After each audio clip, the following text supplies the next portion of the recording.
चांदसेली घाटात पहाटेच्या सुमारास दरड कोसळली। तळोदा धडगाव रस्त्यावरील घाटात वाहतूक ठप्प। सातपुड्यात पर्वतरांगात झालेल्या पावसामुळे घटना घडली। सातपुड्याच्या पर्वतरांगात शनिवारी सायंकाळपासून जोरदार व संततधार पावसामुळे चांदसेली घाटात दरड कोसळली। घाटातील वाहतूक ठप्प झाली आहे।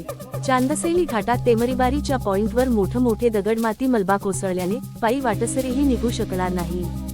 संबंधित विभागाने दरडीच्या लहान मोठे दगड माती मलबा हटवावा, रस्ता सुरळीत करावा अशी मागणी वाहनधारक प्रवाशांनी केली आहे।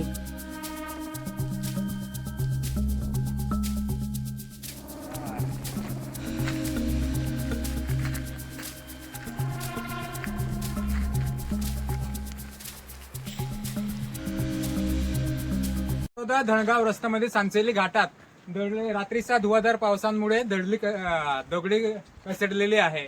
पूर्ण रस्ता ब्लॉक झालेला आहे, हे बघू शकता। आणि जे कोणी जवळचे लोकप्रतिनिधी असतील त्यांनी लवकरात लवकर यावं आणि हे जे काही दगडी कोसळलेले आहे ते हटवण्यात यावं। कारण की इमर्जन्सी जे गाडी येत आहे, काही लोक आजारी आहेत, त्या लोकांना इकडनं जाता येत नाहीत, म्हणून लवकरात लवकर जेसीबी पाठवावी आणि रस्ता साफ करण्यात यावा। आणि हे बघू शकता, पूर्ण रस्ता ब्लॉक झालेला आहे, एवढे मोठे दगड कोसळलेले आहेत आणि इकडे बघू शकता एवढे सारे लोक आहेत आणि हा रस्ता पूर्णपणे ब्लॉक झालेला आहे।